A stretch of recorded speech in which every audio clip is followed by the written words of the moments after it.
Bienvenido. En breve iniciamos una exploración bastante interesante sobre los fundamentos del saber filosófico y del derecho, en la cual vamos a distinguir a la filosofía de la ciencia, sus principios, sus partes y cómo se define el derecho desde la analogía, la cual vamos a dar inicio a esta pequeña disertación. El saber filosófico versus el saber científico. Aristóteles abre la metafísica afirmando que todo hombre desea saber por naturaleza. La filosofía es un saber intelectual, discursivo y causal que busca razones últimas y universales. Por lo tanto, la ciencia moderna, en cambio, privilegia la causa final, que lo producido funcione y sea capaz. Ambos saberes se necesitan. Sin ciencia, la filosofía pierde contacto con la realidad. Y sin filosofía, la ciencia pierde su sentido último. Al respecto, existen ciertos principios de la filosofía, de los cuales se destacan 4 principios, llamados la no contradicción, el tercer excluido, causalidad y razón suficiente. Estos son axiomas, verdaderas inmediatas que no necesitan demostración, porque son evidentes por sí mismos. Aristóteles los llama primeros, porque son el fundamento silencioso de todas las ciencias, como los cimientos de un edificio, no se ven, pero sin ellos nada se sostiene. Ahora bien, las partes de la filosofía se manifiestan desde Aristóteles en la ciencia especulativa y la ciencia práctica.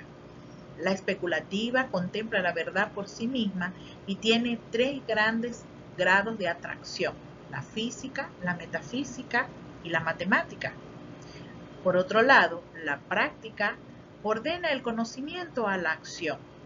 Si busco la perfección de lo que hago, facere, hablamos de arte y técnica, pero si por el contrario busco la perfección del propio agente, agere, entonces hablamos de ética, política y derecho.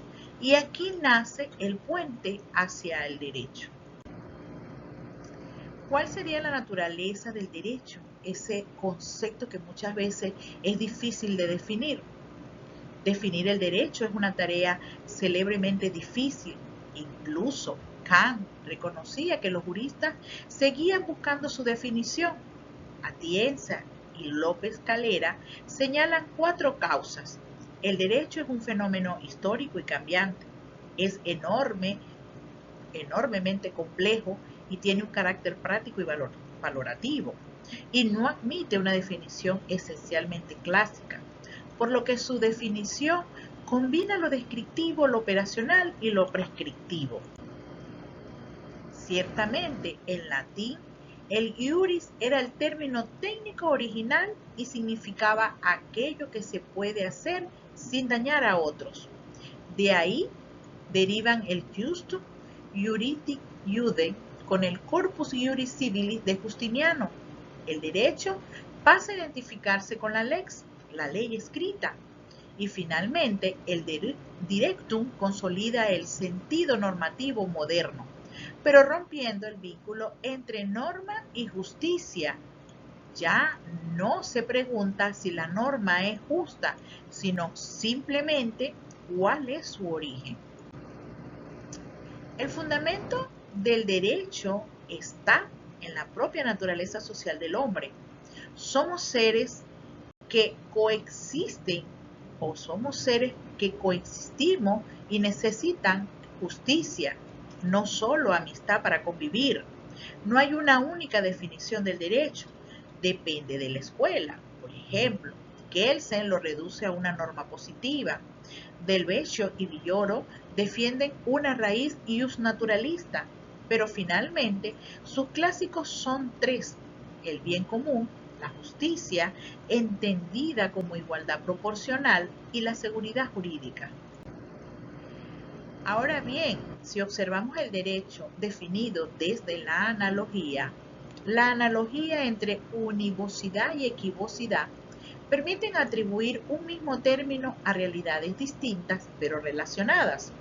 Siguiendo a Santo Tomás y a González Morphy, derecho se predica principalmente de lo justo objetivo, la cosa o conducta debida, y de forma secundaria del derecho subjetivo, la facultad de exigirlo, y el derecho normativo, la norma que lo regula, en lo cual es una analogía de atribución extrínseca.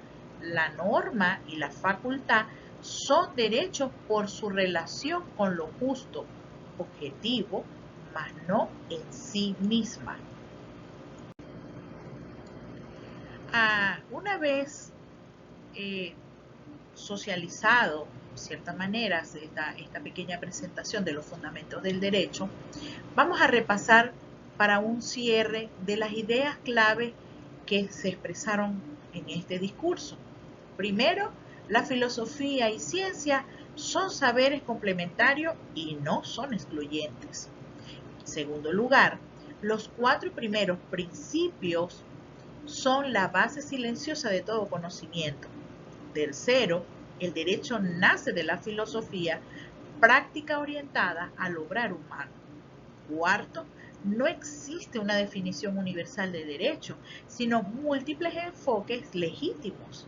Quinto, la analogía nos permite ordenar estos enfoques. Lo justo objetivo es la referencia principal.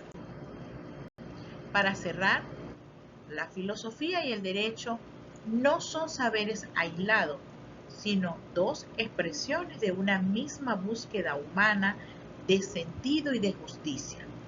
Comprender su fundamento, el saber filosófico, sus principios, sus partes y la naturaleza analógica del derecho nos prepara para ejercer el derecho no solo como una técnica normativa, sino como vocación de justicia al servicio de la persona.